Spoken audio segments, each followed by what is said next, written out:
Hello and welcome back. Now, of all the things, that the government are wasting money on, this is just ridiculous. Money from Defra, the Department of the Environment, Food and Rural Affairs. You know, the ones who seem to think you have to tax farmers for passing on their land to their kids. Well, they seem to have enough cash money to go about writing some absolutely insane woke report. Because they've decided they should take it upon themselves to try and make the British countryside a less white environment under nationwide diversity plans. Officials in rural areas such as the Chilterns and the Cotswolds have pledged to attract more minorities under plans drawn up by Defra. What? If you want to go to the Cotswolds, you just drive there or get on a train. There's no sort of like checkpoint where it goes, oh, well, you know, what skin colour, what nationality are you, what is your race, what's your religion? No, you just go. If you want to go to the countryside, you can go to the blimmin' countryside. Turns out they don't want to. And why should they have to? If they don't want to, then great, don't. Meanwhile, certainly, without doubt, in certain parts of the countryside, here's looking at you, Lake District. Some communities clearly have plans to ensconce themselves with mega mosques in those parts. But, you know, hilariously, so I live in the Cotswolds, right? And yes, OK, it's a high-trust monocultural society around there, by and large. You know, it is. It's great. I love it. It's why I moved there.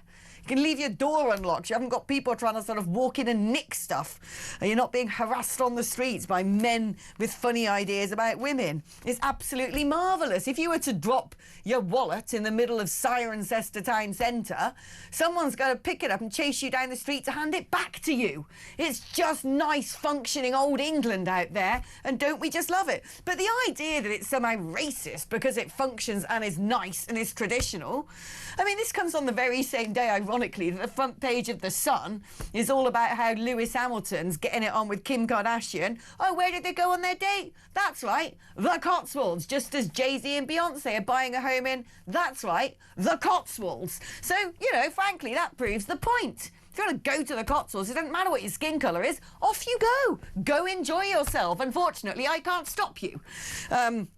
There's certainly some people that I wouldn't mind stopping. But it's just crazy. Let's speak to the brilliant Nuriyah Khan. How are you doing, my darling? I'm good. Thank you so much for having me, Alex. No, my pleasure. Have you been down to the Cotswolds lately?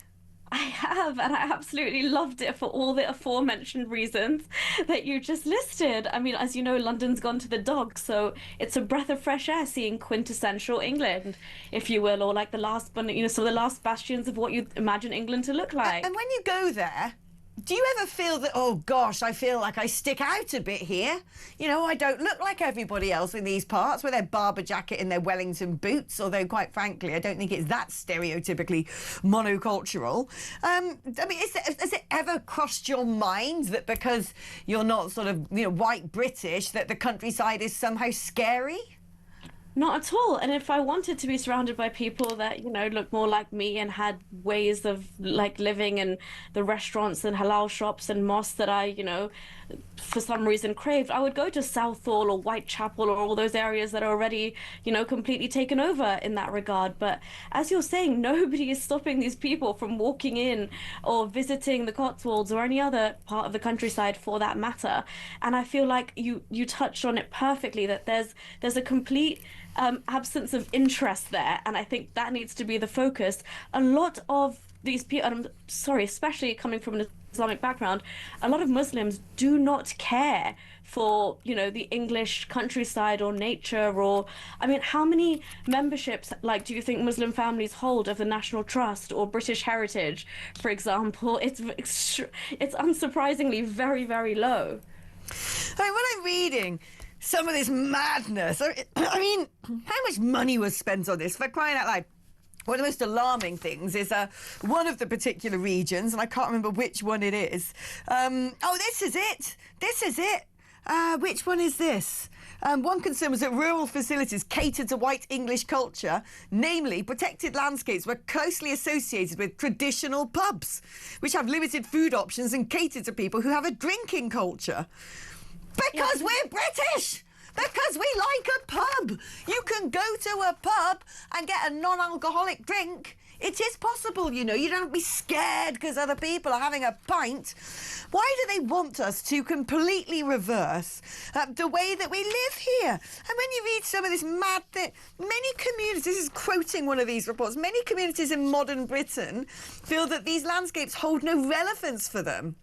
What do you mean relevance? What do they want to go and wander around sort of fields full of, I don't know, baobab trees and what are they expecting? The African savannah? Chuck a few lions and elephants in there, that might make you feel a bit more at home. It's absolutely bonkers. I don't think this is the sort of nonsense that's written by a white person in a rainbow lanyard, and it's frankly insulting to minority communities by saying, well, you know, you're underrepresented in the English countryside, you gotta go. Oh, some demographics are still underrepresented, so you better go and do some hiking, my friend. They don't have to if they don't want to. No, absolutely. And I mean, it's like, God forbid you walk into a pub where they're, you know, the first options that are not in front of you aren't halal, or you have to be confronted with a Sunday roast.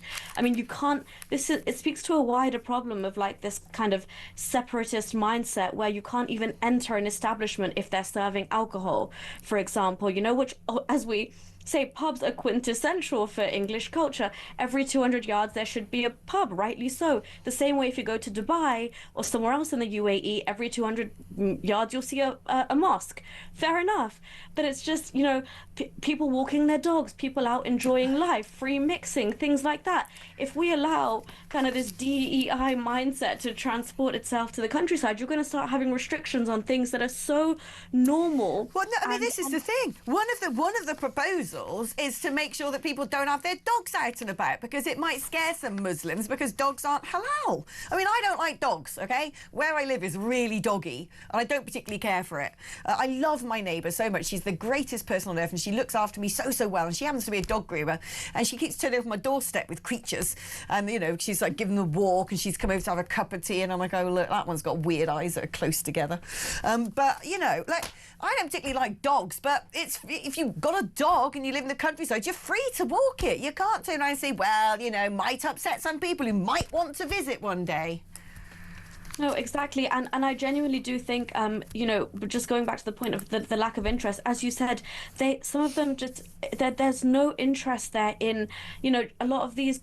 Like, there's a reason we've got enclaves in London and other parts of the country, because that's what they would prefer, as opposed to, like, nobody's going on road trips to see, like, the, you know, the site of the Magna Carta. Nobody's going on road trips to see, like, Warwick Castle or cathedrals dotted around the country and realizing, you know, the role that England had to play in certain wars. For them, it genuinely is incredibly irrelevant, and that's what they think, where their needs are not catered for. Now we're asking the English countryside to bend over backwards to allow for, you know, everybody else to be accommodated at the expense of English culture. I just think it's absolute nonsense. It is nonsense. It's willfully destructive and a waste of money. OK, let's talk about something that is really quite harrowing, which is this convicted terrorist who is standing to become a Birmingham councillor. These pro-Gaza candidates, it's becoming more and more common. I think there's actually quite a sophisticated operation behind this to get people from the Muslim community, first of all, into council seats and then into MP seats, where they basically are going to introduce sectarian politics. They don't represent everybody. Frankly, if they wanted to go and represent everybody, great. They should, you know, be part of one of the political parties and stand on a manifesto that's something other than free Palestine.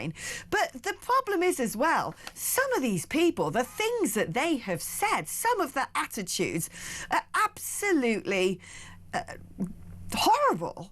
I mean, one clip, this guy Shahid Butt, who's standing as an independent candidate in the local elections, describes jihad as a compassionate act. He said in another clip, Allah says in the Quran, do not take the Jews or Christians as your friends. He was a big part of trying to make sure that Israeli fans were banned from going to Aston Villa. In footage from one protest recently, he's told the crowd Muslims are not pacifists. If someone comes into your face, you knock his teeth out. He sounds really horrible. Why on earth are these people allowed to stand for election? No, exactly. And I mean, it really calls into question our democratic kind of safeguards and thresholds for allowing this level of extremist kind of rhetoric to seep in. I just don't think English politics was ready for, as you said, like the stealth of kind of Islamic entryism, and they're very clever. They're using low-level, you know, councillor positions as a starting point, because obviously once you get in there and you've got kind of your voting bloc already pandering to your same requirements, which is very, very it's a very powerful tool Islam uses. I'm sure you've heard of the Muslim vote, is exactly what they're trying to do now, using that to be like, as a Muslim, as part of the wider ummah, which is the collective Muslim brotherhood, if you will, you must vote for this, otherwise you are a traitor. That's the kind of mindset that they put into people's minds, especially when they're on the pro-Gaza ticket, and that's what they're kind of campaigning on. It is exactly part of a wider operation to just get their foot in the door. And even as a councillor, you can start in affecting, obviously, schools and, you know, local workshops and policies on a very local level. But it's part of the wider mission as a Muslim bloc too. I think their wider goal is a Muslim party, because that was blocked a few years ago. And perhaps beyond that, some of these people's wider goal is a more of a conquering mindset. That's what concerns me. It's what concerns a lot of British. What really is their intention? Let's have a little listen, though, to Shakil Afzar, who's talking to Kevin O'Sullivan about Shahid Butt last week. So I absolutely believe the innocence of Shahid Butt. He was in a kangaroo court at the time. Even Amnesty International at the time recognized that this was a sham trial, and these people were being vilified for being British citizens. Because as you know, at the time, there was quite a lot of political conflict with the British, and Shahid Butt unfortunately was in the wrong place at the wrong time, and his naivety was sucked into something. What I don't understand, I mean, I don't believe a word of any of that really, but, you know, there you go. Nuriyah, what I want to ask you is how widespread are these sorts of attitudes of, you know, don't take Jews as your friends, don't take Christians as your friends, or also we need to create a caliphate here in the UK. How widespread are those attitudes, do you think, within the Muslim community? Because we always sort of think about there being good people who integrate, who are part of society, who we have no problem with their private religion whatsoever. And then we see these sort of very vociferous characters who make a lot of noise. And it's hard to know the sort of ratios we're dealing with here.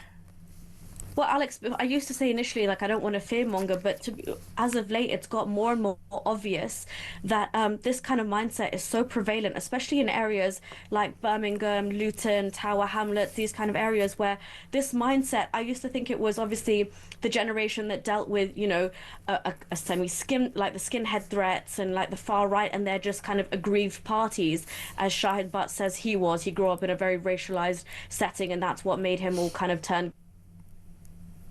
Oh, I think we've frozen a bit there. Oh, well, there we go. We were getting some really interesting insights there from Nuriyah, but I think something has gone bugged in the system, unfortunately. I don't know about you, but I just don't think people should be allowed to stand for any sort of public office if they, A, were born abroad. I just don't think that's okay. Most countries don't allow you to stand for office if you happen to be a foreign-born national. But also, I think if you happen to hold dual passports, if you have two passports, so you're not one country, I actually think we need to crack down on that as well. I just don't think it's appropriate. If you're not 100% here for Britain, representing Britain, believe in Britain, and have the interests of Britain at heart, what are you doing suggesting that you represent us? I don't think you do. I think it's something that we need to start talking about quite seriously. Have we got Nuriyah back there? Yeah, we have. Let's get her back in. You were just saying to us about the sort of the prevalence of these attitudes. And I was just saying, you know, I actually think we need to crack down on whether people can stand for election, not just if they happen to be foreign-born, because a great many people now who have some of these horrible attitudes are the second or third generation of immigrants. But I think as well, if you happen to hold two passports, if you're sort of, you know, in the UK, but also spend half your life and have allegiances with wherever it may be, Bangladesh, Nigeria, I don't care, I don't think it's appropriate for you to stand for political office. Oh, absolutely. And as you were saying, Alex, like, I mean, it's the elder generation, and then obviously I'm the third generation myself, but the younger generation is getting more and more radicalized.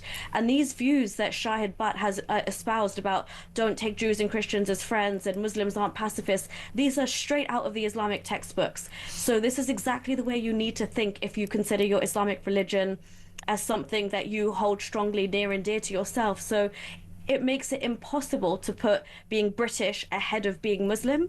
And that's where you get that kind of diametrically opposed worldview and your interest when it comes to foreign policy. And I'm sorry to say, but these people have nothing to do with safeguarding Britain or British interests, or even like, I mean, imagine trying to have these people trying to safeguard, you know, native girls or women in this country. They could not care less. They're more concerned with Muslim men going to the mosques and being good at MMA so you can fight against the imaginary far right when they come to watch an Israel match. What's going on there with all of this stuff? Because I'm beginning to see a lot of sort of adverts and clips on social media of all of these summer training camps going on. Oh yeah, brothers, let's get together, let's pray, let's read the Quran, let's learn to go and fight and lift weights. And I'm like, are we sure they're not jihadi training camps?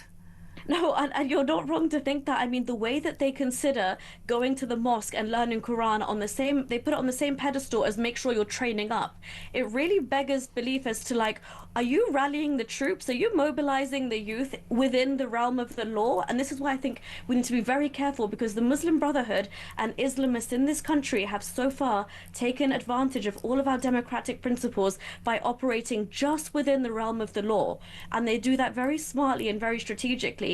And they've been getting away with it for exactly that reason. So be mindful, if you see a mosque and you see a gym very close to it, and you see these kind of gym dawah boys, I call them, there might be something kind of more long term there. They're doing entryism, as we know, when it comes to politics and institutions on that kind of level. But they're also, I mean, Mohammed Hijab and other influential Muslim kind of YouTubers have said openly there's no-go zones and we've got our Muslim gangsters, don't you dare come here. You know, they've had to stop Christian protests at the behest of Muslim you know, influencers. It's a sham. It's scary what's going on. You're always brilliant to talk to, Nuriyah. Thank you ever so much for coming on.